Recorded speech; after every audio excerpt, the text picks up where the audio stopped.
Bayek was born in 85 BCE and was one of the last medjay of Egypt. He, along with his wife and Aya, would eventually become the founding members of a secret alliance known as the Hidden Ones, which would eventually evolve into what we now know as the Assassin Brotherhood. As a medjay, Bayek was dedicated to protecting the lives of his family and of his people, but in 49 BCE, his son would be murdered by members of the Order of the Ancients, and from that day on, it would place him and his wife Aya on a path of vengeance to avenge the death of their son. The two would systematically track down and assassinate anyone who had any connections to the Order of the Ancients, and Bayek and Aya would then find themselves taking part in the Alexandrian Civil War, and ally themselves on the side of the exiled Queen Cleopatra VII, who was fighting against her brother Ptolemy XIII for control of the throne of Egypt. It was also during the Civil War that Bayek would fight alongside the Roman general Julius Caesar, and together he and the forces of Cleopatra would succeed in defeating the forces of Ptolemy. However, once the Civil War was concluded, Cleopatra and Julius Caesar would openly ally themselves with the Order of the Ancients. Being betrayed, Bayek would then strengthen his forces of the Hidden Ones by gathering his allies across Alexandria to battle the Order of the Ancients to protect the freedom of the people. After doing some investigating in the tomb of Alexander the Great, Bayek and Aya discovered that it was Caesar's lieutenant Flavius who was in fact the leader of the Order of the Ancients, and was the man who was responsible for the death of their son, and had taken a mysterious orb and the regal staff from Alexander's tomb to open a vault that was located back in Bayek's homeland. Bayek would return to his homeland only to discover that his childhood friend had been killed by Flavius, and after tracking Flavius down to a Roman city, he would battle him and successfully kill Flavius, avenging the death of his son. After returning to Alexandria and informing Aya that he had been successful in killing the man who had killed their son, Aya would introduce Bayek to Marcus Brutus and Gaius Longinus, who, like them, had chosen to fight against Caesar. It was at that moment that Aya informed Bayek that she had decided to go to Rome with Marcus and Gaius to not only help them assassinate Caesar, but to set up a Bureau of the Hidden Ones in the city of Rome. With their son avenged, Bayek and Aya admitted that their time together had ended, and that they should focus on devoting their lives to the principles that they had adopted alongside their allies in the Hidden Ones to protect the freedom of the people from the shadows. Aya would go on to Rome and would take part in the assassination of Julius Caesar, while Bayek stayed in Egypt to continue the fight alongside the other members of the Hidden Ones against all who would threaten the freedom of the people of Egypt. Altair was born in January 11, 1165 to a Christian mother and a Muslim father. Though Altair was born in the Assassin Brotherhood, his mother died in childbirth and his father was executed during a siege in 1176 when Altair was 11. For the next 13 years, Altair would continue his training in the Brotherhood, and he would eventually be assigned a mission alongside two other assassins to infiltrate the Solomon Temple and retrieve an artifact known as a Piece of Eden. But unfortunately, the Templar Grand Master Robert de Sable would actually get to the artifact first. Altair would attempt to engage the Templar Grand Master, but he would be defeated and be thrown aside, causing a section of the temple to collapse, forcing Altair to abandon the two other Assassin Brother members who would come with him. After returning to the Brotherhood castle, Altair would be berated by the head assassin's mentor, Al-Malim, for his failures, only to have one of the other assassins who came with Altair return to the castle injured, having successfully retrieved the artifact. Altair would then go on to force a group of attacking Templars to retreat from the castle, but despite this action, Altair would still be demoted by Al-Malim from his rank. In order to elevate himself and return to his original ranking, Altair would have to go on several missions between the cities of Jerusalem, Damascus, and Acre, killing specific targets. Altair would then discover a plot that de Sable was planning to unite the Christians and Muslims to attack the assassins. In order to prevent this attack, Altair would enter right into the Christian camp and speak to Richard the Lionheart himself and inform him of what his lieutenant de Sable was planning. Not being sure who to believe, Richard decided that it was up to God to decide what was true and state that a trial by combat would be held. Altair would then fight off several soldiers by himself before he would engage de Sable, but once he did, he was successful in defeating and killing de Sable. In his final moments, de Sable revealed that Altair's own assassin mentor, Al-Malim, was in fact a secret Templar, and that he had actually tricked Altair into killing all the other members who knew the true power of the artifact, just so Al-Malim could keep it for himself. Altair would quickly return home, where he would meet Al-Malim, who would claim that all religions were lies and were nothing more but illusions created by the pieces of Eden, and that he planned to use the artifact he had to compel mankind to follow his own will. And in a final attempt to kill Altair, he would summon a collection of illusions, all taking the form of targets that Altair had killed. Altair would succeed in not only defeating the illusions, but go on to kill Al-Malim, therefore taking possession of the artifact for himself. Well, hello again there, viewers. This is Brian, the 3 Topics Gamer, here to present my next Assassin's Creed focused first series matchup. And this time I'll be pitting 2 of the most popular protagonists in the franchise against each other, as Bayek from Assassin's Creed Origins will take on Altair from the very first Assassin's Creed game to see who would win in a fight if these 2 engaged each other. Now, what I find most amazing about this particular matchup is that these 2 are actually separated by over 1,000 years, so a fight like this really stands out to me. Now, in order to keep this matchup as balanced as possible, I'll be setting some ground rules. Just like I did in my Ezio vs Edward matchup, I'll be limiting these characters to 1 game each. So for Bayek, I will be using him as he was at the end of Assassin's Creed Origins' primary story. It will not be taking into account any of the following DLCs that came out after the initial release of the game. And for Altair, I'll be limiting him strictly to the very first Assassin's Creed game only, and will not take into account any of his other feats that we have seen from him in any of the other entries in the franchise. Also, just as I did in my Edward vs Ezio matchup and Edward vs Connor matchup, I'll be getting the physical capabilities department out of the way first, because there's really not too much to say. Both characters are stated to at least stand at least 6 feet tall, and age-wise, Bayek was 36 by the end of the primary story of Origins, while Altair was 26 at the end of the first game. Both have shown great feats of strength, speed, reflexes, durability, stamina, and athletic ability. Both were key members of their respective orders and remained very active, going from location to location killing multiple targets, and this kept them in great shape for combat. And despite the fact that there's a 10-year age gap between the 2, I don't really see that playing a major factor when it comes to the combative physical performances that both these competitors pull up against each other. So because of that, I'll be declaring both Bayek and Altair equals in terms of the physical capabilities. So this fight will ultimately come down to their equipment and who's better at applying their combative skills in this kind of engagement. So with that out of the way, let us begin my analysis, as we will start by comparing their arsenal of weapons. Now, the challenge when it comes to determining Bayek's armor and weapons is the fact that because Assassin's Creed Origins uses more of an RPG system, that all of Bayek's armor and weapons is pretty much determined by the player. So in order to balance this matchup and not present Bayek as being too powerful, I'll be using weapons that Bayek has been seen using in the Assassin's Creed Origins announcement cinematic trailer, along with a mixture of weapons that he can collect over the course of the game. For this matchup, I will be bringing 1 melee weapon, 1 ranged weapon, 1 shield, 1 hidden blade, 1 extra tool, and a complete set of armor. Bayek's primary melee weapon was a sickle sword called the Sana Kopes, and this sword was given to him by his father at the age of 13. Sickle swords were typically meant for hacking and slashing attacks, and the Sana Kopes more than likely measured about 24 inches from the tip of the blade to the butt of the handle. Unlike a lot of weapons in Assassin's Creed Origins, the Sana Kopes did not possess any mystical attributes, but it was capable of causing extra bleeding when striking an enemy, which made the weapon extremely effective at close-range engagements. His primary long-range weapon that he'll be bringing into this fight was the Death Storm, which was a legendary hunter's bow. Bayek was extremely proficient with the use of a bow, capable of hitting targets from great distances, and was not only able to hit moving targets, but could actually fire up to 5 arrows at multiple targets at once. Though Bayek will be carrying a multiple of 30 arrows with his quiver, the extra proficiency of the Death Storm also allowed Bayek to shoot fire arrows that could set a target on fire, causing extra damage. Bayek's primary shield was called the Medjay shield. Now, the medjay shield was a circular design and measured at about 1.5 feet to 2 feet across, and there were 2 openings on the top and bottom of the shield that were used to either place Bayek's primary weapon depending on whether Bayek was holding the shield vertically or horizontally. Bayek's hidden blade was quite unique by the fact that when fully upgraded, it wasn't just a singular blade, but instead it was 2 blades that both measured at about 8 inches long. Bayek's extra tool weapon was a collection of fire bombs that could set a target on fire if hit. Bayek's armor set was made up of a collection of one stabilizing glove on his right arm to help him be more accurate when firing his bow, a brace on his left arm to aid him more protection and withstand more hits while holding his shield, and a breastplate to protect his upper section of his torso.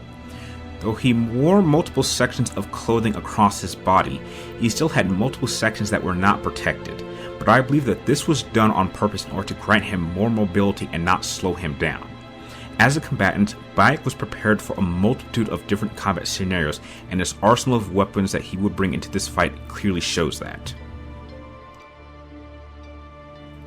Since Altair comes from the very first Assassin's Creed game, his arsenal of weapons is much simpler to analyze.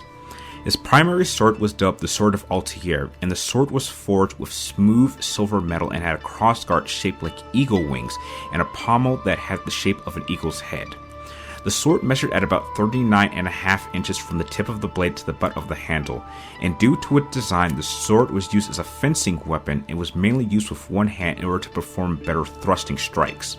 However, with enough practice, the sword could actually be used for slashing attacks. Altair also carried a dagger on his back, and the overall length was measured at about 20.5 inches long. It was built with a straight-backed blade and was best used to perform speed-slash attacks. Altair also carried 10 throwing knives that he would wear 5 near his waist and 5 on his back on his upper left shoulder. Like all members in the Brotherhood, Altair also carried a fairly basic hidden blade which he wore on his left forearm, with the blade itself measuring somewhere between 8 to 10.5 inches long. I would also like to point out that in some illustrations of Altair, he has been seen carrying a crossbow, but as far as I could tell in the actual game itself, he never actually carries this, so he will not be able to use it in this fight. The assassin robes that Altair wore covered him from head to toe, but as far as I was able to find out, he only ever wore a basic layer of leather armor underneath his assassin robes, but his effectiveness in protecting him was very much based upon what type of weapon was trying to hit him. And just to inform everyone who doesn't already know, the famous armor of Altair would not be designed until sometime after the first Assassin's Creed game, after he gained possession of the Apple of Eden. Despite this, Altair's arsenal was very much supportive of the assassin mentality of being quiet but deadly, but if forced to, he certainly was equipped enough to take part in a head-to-head engagement. When it comes to comparing Bayek's arsenal to Altair's, the first thing that sticks out to me is that each man is clearly a product of their respective times, and that their equipment very much helped each combatant perform to the best of their abilities. However, when one really considers the multiple different ways that this fight could play out, there is simply no question that in my eyes, that Bayek has the better overall collection of equipment. While I would certainly give Altair's sword the advantage over Bayek's Sana Kopes sickle sword, that really is the only advantage that Altair has, because as effective as he can be with all his weapons, they are sadly only effective at close range. The fact that Altair lacks a long or even effective medium-range weapon means that his options are quite limited. Now, some might say that Altair has his throwing knives, but in a practical sense, Bayek's armor set and shield combination can easily protect him in the spots he needs to, and unless Altair gets the jump on him, which is highly unlikely, I don't really see the knives being much of a factor in this fight. Bayek's use of a bow and arrow alone gives him such a major advantage that when you take into account that Altair wears no effective armor, that gives Bayek a lot of time and distance to simply shoot Altair from a safe distance, in which all Altair could do at that point is run and evade as best he could. But Bayek has proven that he is more than capable of hitting fast-moving targets, and should Altair get hit with a fire arrow, then he's going to be in some serious trouble. Another factor that really helps Bayek is that he has a shield, and at close range fighting, that is going to be much harder for Altair to adjust to. The enemies that Altair engaged were usually only armored and relied on singular sword in an attempt to overpower Altair, but thanks to his speed, this allowed him to evade attacks and work through an opponent's offense to strike them. But against Bayek, Altair's standard head-to-head approach will be much harder to pull off against another fast-moving target who has the ability to attack and defend at the same time. Altair's sword, dagger, and throwing knives can all be defended against, and it also helps that Bayek is also wearing some armor. It may be true that it doesn't cover his entire body, and there are exposed areas that Altair could try to hit, but some armor is better than the leather type of armor that Altair is wearing. Both combatants use hidden blades, but I don't think they're going to be of much use because both combatants will be sure to keep distance so that they won't be instantly stabbed by this weapon. And Bayek also has a collection of firebombs that can be quite effective, and if he doesn't necessarily get hit on Altair and catch his ropes on fire, then he could certainly throw these just to keep him at a distance. What this comes down to is that Altair's arsenal is better suited for his role of an assassin, who relies on a hit-and-run approach to kill his targets and get out of the area as quickly as possible. But if he's forced into a head-to-head engagement, he does have the equipment to survive, but it is not his preferred approach. While Bayek's arsenal suits that of a fighter who can choose to either take out his targets quickly and quietly at a distance, or get up close and engage his targets. Bayek has greater flexibility with his weapons because he will have far more combative options to choose from, and this more than likely will allow Bayek to have a much easier time taking control of the fight, and because of these reasons, Bayek will get the edge in weapons and equipment. Being a member of the Hidden Ones during the time of the Alexandrian Civil War placed Bayek in a position in which he had to constantly be able to adapt to ever-changing combat conditions. As a medjay, Bayek was highly trained in the art of combat and was also an expert in stealth and free-running. Over the course of Assassin's Creed Origins, Bayek took part in a great amount of head-to-head engagements against not only groups of enemies, but even against singular opponents who were highly trained as well. Bayek would regularly take part in gladiatorial battles, and this provided Bayek with a great deal of experience against other well-trained opponents who had unique equipment setups. Bayek would also find himself fighting up against animals like enormous elephants and other wild creatures that he would encounter. His use of stealth was also highly toned, and he had no difficulty infiltrating specific buildings in order to assassinate targets. Apart from his skills with hand-to-hand combat, Bayek was also a master archer, capable of hitting not only singular targets with excellent precision, but multiple targets at once. Bayek's combative tactics were very much determined on what the situation called for in the moment. If he needed to fight off multiple targets in a specific area, he could. If he had to fight off an extremely dangerous bounty hunter who was tracking him down, he could. He could also incorporate more subtle tactics if the option was open to him.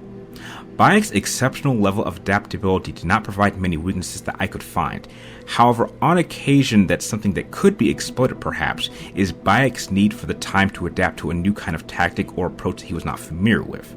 If he did find himself in this kind of situation, the best he could do is use his speed and athletic ability to evade his enemies long enough for him to formulate a plan. But if an opponent could match Bayek's speed and combative aggressiveness and put the pressure on him, then Bayek would certainly find a very difficult time fighting back, and his performance would definitely begin to suffer.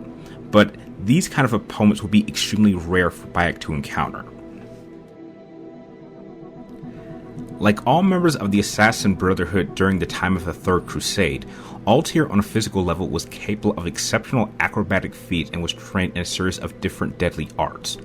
His stealth assassination techniques, hand-to-hand combat skills, and even some of his non-combative skills all made Altair into a well-rounded combatant, and being able to rise through the ranks of the Order as quickly as he did made Altair somewhat of a prodigy for his time. However, when one takes into account the era of time in which Altair operated, it seems very clear that the Brotherhood at the time was more or less focused on using indirect methods to complete its missions, and Altair was a prime result of this. While researching Assassin's Creed 1, I seemed to notice that Altair would more often apply a singular method that was reliant on using stealth and infiltration to simply wait until his targets were open and then assassinate them as quickly as possible and escape. And this relied on a very simple hit-and-run approach to combat, and the only time Altair would ever engage in a direct opponent in a head-to-head engagement is if he had no choice, but this happened very rarely over the course of the game. This to me states that while Altair could certainly present himself as an effective direct fighter, this was not his preferred tactical approach. And when you look at the quality of opponents that he would engage, it's very clear to see that all of them presented the same combative approach, which was to surround Altair and he would engage them one at a time. But it is my belief that Altair would run into extreme difficulties against foreign combative methods or against an opponent that he could not get the drop on immediately. Now, it's certainly possible that these issues would only be present during the early years of Altair's life, and with time and experience he would overcome these weaknesses. That still does not negate the reality that Altair is a prime example of what a pure assassin for his era needed to be. When it comes to comparing Bayek to Altair as combatants, it is fairly obvious that both combatants are near polar opposites of each other, so the advantage has to go to the person who can not only adapt to his opponent's combative methods, but neutralize their combative strengths. And between these two, it is clearly obvious that Bayek not only has the superior combative skill set, but his tactics would allow him to control the fight. In my eyes, Altair is too much of an assassin relying on stealth and indirect methods to realistically beat someone like Bayek in a head-to-head engagement. His only chance to win will be able to catch Bayek off guard when he is not expecting to be attacked and end the conflict before a fight can even start. And I find the idea of an expert assassin from any era being able to stealthily assassinate another assassin quite laughable, because combatants of that quality have developed their senses to such a degree that it would be embarrassing for them to fall prey to the very methods that they themselves use. So in a direct engagement like this one is going to be, not being able to rely on any kind of stealth tactics or methods is seriously going to affect Altair's combative effectiveness, and for him to have to fight Bayek in a head-to-head engagement. And Altair sadly lacks the aggressive combative tactical mindset, skill set, and equipment to place Bayek under the kind of pressure that it would take to overwhelm him. With Bayek being a full decade older than Altair, his experience in head-to-head combat easily eclipses Altair. And when you take into account all of the enemies that Altair is typically used to engaging, with all of his enemies using a singular approach in the form of using a singular sword while being covered in armor in an attempt to overpower Altair, and with Altair being a fast-moving target, that would be difficult for him to be pinned down. But Bayek himself is also a fast-moving target who can attack Altair with an aggressive approach that he is not familiar with, and Altair would certainly struggle to come up with any kind of effective counter-offense. What Altair lacks the most at this point in his life is a high enough level of combative creativity when he fights. He relies on a singular weapon and a singular approach and does his best to use his opponent's own maneuvers and attacks to expose openings. But with Bayek having the ability to attack and defend, that gives Bayek far more flexibility in combat. What's sad is that Altair certainly has the equipment that would allow him to perform much better against Bayek if he decided to wield both his primary sword and dagger at the same time, much like how combatants like Edward Kenway, Shay Cormac, and Connor Kenway all rely on a dual melee style of combat. And I do believe that this method of combat would allow someone to find creative ways to get around Bayek's defense, but Altair is incapable of doing this. It also doesn't help that Bayek can attack Altair from greater ranges with the use of his bow, and while Altair has plenty of experience against those who carry bows, it seems more than often that Altair relies on either catching those type of enemies off guard by killing them quickly or simply rushing them and not allowing them to get a shot off. But I do not believe that such a thing could even happen against Bayek, as he could actually use his bow at point-blank ranges to fire off a quick shot, and he is more than capable of switching to his shield and sickle sword combo on the fly. In the end, while both Bayek and Altair are capable of applying indirect stealth methods when they need to, only one combatant can apply the kind of direct combative methods and tactics and has the proper equipment to place the other at such a disadvantage that attacking them at their weakest. And it is for these reasons that Bayek gets the edge in martial skills and as a battle tactician. I'm sure most of you can see where this final verdict is going. Despite how popular Altair is with the older fans of the franchise, and despite Altair having lived over 1,000 years after Bayek, and despite Altair probably having a much greater impact within the conflict between the Brotherhood and the Templars, at this early stage in his life, if he were to take part in an engagement against Bayek, it is Bayek who would emerge the winner. Unfortunately for Altair, with him being so reliant on stealth, he would be forced into the kind of fight that he simply is not prepared for. Bayek is not only bringing more equipment, but applies them alongside a much more extensive amount of actual combat experience, giving Bayek not only more tactical flexibility, but more combat creativity. Altair has been trained to rely on a singular style of combat approach and does his best to use his limited amount of combat capabilities to an extremely effective level, and during the time of the Third Crusade, that is exactly what was needed in order for the Brotherhood to survive, as attracting too much attention would have been disastrous. But against someone like Bayek, who who took a much more proactive role during his era, and had to be combatively flexible enough to deal with a much more wider variety of different opponents that all applied different weapons, experiences, and different tactics and martial approaches, makes him a far more well-rounded combatant than Altair. Altair's combative techniques and maneuvers were meant to be effective against a limited kind of opponent, and Bayek as a combatant does not fit the description at all of what Altair would have been trained to deal with. And while Altair in Bayek's eyes will be bringing far less combatively than he's already dealt with before, Bayek has a superior arsenal at his disposal, and this grants him more options in combat. At long to medium range, Bayek could actually hit Altair with his bow, or keep attempting to use his firebombs to either hit Altair or keep him at a distance. And for Altair, at long range, he has no combative options at all. At medium range, his only option would be to use his throwing knives, which against Bayek would either be evaded or simply blocked by Bayek's shield. And should this fight get to close range, where Altair is at his most effective in a direct manner, because he would be restricted to using either his dagger or his sword one at a time. With these limitations, he is not going to be able to create the kind of openings he needs to strike Bayek. And Altair's usual techniques of either throwing his opponent's back or following up with an attack, or using sword binds to work around an opponent and strike their exposed areas, or even punching an enemy to leaving them open to a following up attack, would not at all work because Bayek has the option to attack and defend at the same time, while applying a far more superior set of evasion methods that Altair is not used to seeing, because his enemies that he is used to encountering were unable to apply these type of dodging maneuvers. Without having the option to rely on an indirect approach to combat when engaging a target,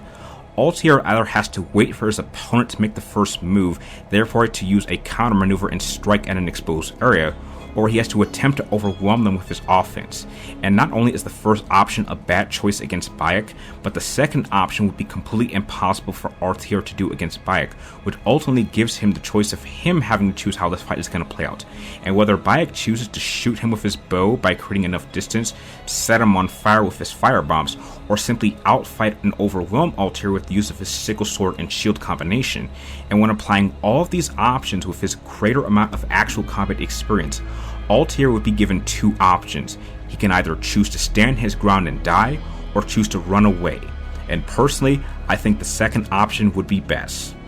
I declare Bayek, the former medjay and founder of the member of the Hidden Ones, the winner. Now that concludes this Assassin's Creed style vs series matchup, and despite Altair not emerging the winner, I must admit that my time researching this character has given me a newfound respect for the character, and now I have a better understanding as for why his popularity amongst fans has lasted this long. But don't forget that this matchup is just my own personal opinion, so don't feel too bad if the outcome didn't end up the way you like. But I would like to know, do you agree that Bayek is in fact a superior combatant, or do you think there's a creative method that Altair could pull off to get the win? Share your thoughts with me and everyone else in the comments down below, and don't forget to like, share, and subscribe to keep track of me and all my future matchups and videos that I have planned for the rest of the year. So with that out of the way, I would just like to thank all of you guys for watching, and to give you a quick heads up, since I'm currently in the middle of moving to a different location, and June for me is scheduled to be much busier with multiple different projects, my next matchup will be out a bit later than expected. But I think that once you've seen this preview, I think that some of you will think that the wait will be worth it. So like always, here's a quick little preview, and I'll catch you all next time.